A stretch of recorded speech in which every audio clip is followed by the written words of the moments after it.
Hello friends, welcome to my channel learning with Pushpanjali Chaliya. आज हम लोग सीबीएसई की वर्कशीट करेंगे, चैप्टर नंबर 2 बचपन का। इसमें आपको थोड़े से एक्स्ट्रा क्वेश्चंस मिल जाएंगे जो कि आपको चैप्टर को समझने में बहुत ही सहायता होगा। अब आप लोगों ने चैप्टर 2 बचपन, इस चैप्टर को आपने पढ़ा था या नहीं? अगर नहीं पढ़ा है तो मैं डिस्क्रिप्शन बॉक्स में इसका लिंक डाल दूंगी। मैंने इसको पढ़ के वीडियो बनाया हुआ है जो कि आपको मिल जाएगा। ठीक है, अभी वर्कशीट स्टार्ट करते हैं। पहला प्रश्न है, बचपन पाठ के अनुसार शनिवार के दिन लेखिका को क्या करना पड़ता था? तो हमने पढ़ा था लेसन में ही कि शनिवार को कुछ पीना पड़ता, कुछ उनका खास होता था, तो वही उत्तर में लिखना है। उत्तर, शनिवार को लेखिका को ऑलिव ऑयल या कैस्टर ऑयल पीना पड़ता था। तो ये उनके लिए बहुत ही ज़रूरी था कि शनिवार को सबको ऑलिव ऑयल या फिर जिसे कि इंग्लिश में कैस्टर ऑयल कहा जाता है वो पीना पड़ता था। क्वेश्चन नंबर 2, बचपन पाठ में लेखिका बचपन में कैसी पोशाकें पहनती थी? तो आपने मन किया होगा कि जैसे कि आपकी मम्मी होंगी तो आप पूछ सकती हैं बचपन में कैसे कपड़े पहनती थी। फिर आपकी दादी दादा कोई भी, सभी को आप पूछ के देखिए। तो बचपन में हम जैसा कपड़ा पहनते हैं उसमें काफ़ी सारे 20-30 साल होने के बाद में काफ़ी सारे क्या होते हैं कि उसमें डिफरेंसेस आ जाते हैं, क्योंकि स्टाइल में ही एक डिफरेंस आ जाती है। लेखिका के साथ भी ऐसा ही हुआ था। लेखिका अपने बचपन में फ्रॉक पहनती थी, निकर वॉकर, स्कर्ट तथा लहंगे पहना करती थी। उनके अधिकतर कपड़े रंग बिरंगे होते थे। आप अपने घर में भी किसी को पूछिए वो क्या पहनते थे बचपन में। तीसरा प्रश्न, बचपन संस्मरण में अपने बचपन की बातें कौन बता रहा है? स्वयं लेखिका कृष्णा सोबती अपने बचपन की बातें इस संस्मरण में बता रही है। संस्मरण यानी कि अपनी ही बातों को याद करते हुए लिखना। तो लेखिका अपनी ही बातों को बता रही है। चौथा प्रश्न, उम्र बढ़ने के साथ साथ लेखिका में क्या क्या बदलाव हुए? बचपन पाठ के अनुसार लिखो। उत्तर, उम्र बढ़ने के साथ साथ लेखिका के पहनावे में भी बदलाव आए। पहनावा अलग हो गया, अभी चूड़ीदार पहनने लगी, कलर अलग हो गए। वो पहले रंग बिरंगे कपड़े पहनती थी, आजकल नीले, जामुनी, ग्रे, काला, चॉकलेटी गहरे रंग नहीं पहनने का मन नहीं करता था। पहले वे रंग बिरंगे कपड़े पहनती रही, नीला, जामुनी, ग्रे, काला, चॉकलेटी। फिर वह गहरे नहीं हल्के रंग पहनने लगी। धीरे धीरे वो हल्के रंग पहनने लगी। पहले वे फ्रॉक, फिर निकरवाकर, स्कर्ट, लहंगे, गरारे पहनती थी, परंतु अब चूड़ीदार और घेरदार कुर्ते पहनने लगी। उम्र बढ़ने के साथ खाना खाने में भी काफ़ी बदलाव आए हैं। तो हर चीज़ में बदलाव आते हैं। जैसे कि हम बचपन में करेला नहीं खाते थे, फिर दूध नहीं अच्छा लगता था। ऐसा बहुत बातें होती है जो कि बचपन में हमें अच्छी नहीं लगती थी, लेकिन बड़े होने के बाद हमको अच्छा लगने लगता है। बचपन पाठ में लेखिका यह क्यों कहती है कि मैं तुम्हारी दादी भी हो सकती हूँ, तुम्हारी नानी भी? आपको क्या लगता है? उत्तर, लेखिका आयु में अब बहुत बड़ी हो चुकी है।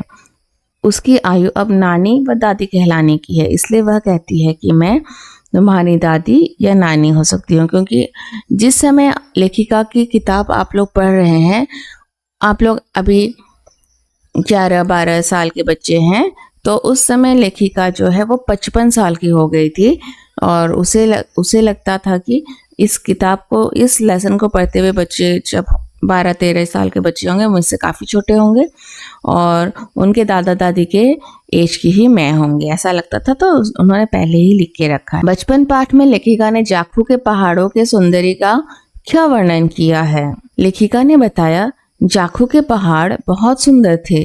वहाँ एक ऊंचा चर्च था। इस चर्च में घंटियां बजती थी जो दूर दूर तक सुनाई देती थी। घंटियों की आवाज़ बहुत मधुर होती थी, जिसकी गूंज पहाड़ों में गूंजती थी। मधुर आवाज़ संगीत की तरह लगती। ऐसा लगता कि प्रभु यीशु इस संगीत से कुछ कह रहे हो। सूर्यास्त होने पर नीले आसमान में गुलाबी और सुनहरी धारियां फैल जाती थी। धीरे धीरे बत्तियां टिमटिमाने लगती थी। रिच और माल की दुकानों में रौनक हो जाती थी। तो जाखू के पहाड़ में अगर अभी भी आप लोग कोई गए हो तो ये ऊंचा पहाड़ है और वहाँ हमें एक हनुमान की मूर्ति मिलती है। और आजकल चर्च है या नहीं ये आप ही बताइए जो जाखू के पहाड़ तक गए हैं। तो जाखू का पहाड़ उन्हें बहुत अच्छा लगता था क्योंकि वहाँ पे चर्च की जब घंटी बजती थी और दूर दूर तक सुनाई देती थी तो वह घंटियों की आवाज़ भी उन्हें बहुत ही मधुर लगती थी, क्योंकि वो पहाड़ों में घंटियों की आवाज़ गूंजते हुए फिर वापस आती थी। तो कुछ बातें हैं लेखिका की जो कि उन्हें बचपन में बहुत अच्छा लगता था। निम्नलिखित गद्यांश को ध्यान पूर्वक पढ़कर पूछे गए प्रश्नों के लिए सही उत्तर चुनिए। ऐसे प्रश्न आपके एग्जाम में आ सकते हैं। तुम्हें बताऊंगी कि हमारे समय और तुम्हारे समय में कितनी दूरी हो चुकी है, यहाँ तक कि बचपन की दिलचस्पियां भी बदल गई हैं। याद रहे उन दिनों कुछ घरों में ग्रामोफोन थे। हाँ, उन दिनों पे ग्रामोफोन हुआ करता था। रेडियो और टेलीविज़न नहीं थे। ग्रामोफोन में सिर्फ एक रिकॉर्ड बजती थी और हम लोग गाना सुन सकते हैं। हमारे बचपन की कुल्फ़ी आइसक्रीम हो गई। बचपन में उन्होंने आइसक्रीम नहीं देखी थी बल्कि कुल्फ़ी देखी थी और आजकल कुल्फ़ी की जगह आइसक्रीम देखी जाती है। कचौड़ी समोसा पैटीज में बदल गया है। कचौड़ी समोसा जो कि तला जाता था, पैटीज जो कि बेक होता है, तो आजकल बेकर्स ज़्यादा मिलते हैं। शहतूत और फालसे और खसखस के शरबत कोक पेप्सी में बदल गए हैं। पहले शहतूत की नेचुरल शरबत पिया जाता था, शहतूत की या फिर फालसे से, या फिर शहतूत की शरबत किस किसने पी है जरूर बताइए। फालसे की शरबत या फिर खसखस की शरबत पी जाती थी। आजकल बच्चे क्या करते हैं या बड़े बूढ़े भी क्या करते हैं कि कोक या पेप्सी खरीद लेते हैं, उसी को पी जाते हैं। लेकिन हो सके तो नींबू पानी पी लेना चाहिए, लेकिन कोक और पेप्सी से दूर ही रहना चाहिए। अब इसी गद्यांश के ऊपर कुछ प्रश्न हैं। यहाँ हमारे समय कहकर किसके समय की ओर संकेत किया गया है? महादेवी वर्मा के, सुभद्रा कुमारी चौहान के, शिव मंगल सिंह सुमन के या कृष्णा सोबती के? यहाँ कृष्णा सोबती जी के ही समय का संकेत किया गया है। समय में दूरी होने का अर्थ है समय का कम हो जाना, अधिक समय बीतने से बदलाव आ जाना, अधिक समय बीतने पर भी ज्यों का त्यों रहना, मौसम सुहावना होना। समय में दूरी होने का अर्थ है अधिक समय बीतने से बदलाव आ जाना। समय में दूरी यानी कि जब आप बड़े होते जाओगे तो आपके बचपन के समय और आपके बड़े होने के बाद के समय में दूरी आ जाएगी, मतलब कि बहुत सारे बदलाव आ जाएंगे। घर में जो भी कोई बड़े लोग हैं उनसे आप पूछिए बदलाव कितना आ गया। एक तो आप लोग जिस रेट में पहले सामान मिलता था उसमें भी बहुत बदलाव आ जाते हैं, तो आप घर वालों से बातें करेंगे तो आपको पता चल जाएगा। लेखिका के बचपन में निम्नलिखित में से क्या नहीं था? रेडियो, ग्रामोफोन, टेलीविजन, इनमें से कोई नहीं। क्या नहीं था? ग्रामोफोन तो था, टेलीविजन नहीं था। टेलीविजन नहीं था। ग्रामोफोन रेडियो टेलीविजन से पहले आ गया था तो शायद था, लेकिन टेलीविजन जो है वो नहीं था। आज का कोक पेप्सी किसका बदला रूप है? ऑप्शन शहतूत के शरबत का, फालसे के शरबत का, खसखस के शरबत का और उपर्युक्त सभी का। हाँ, उपर्युक्त सभी का बदला हुआ रूप है कोक और पेप्सी।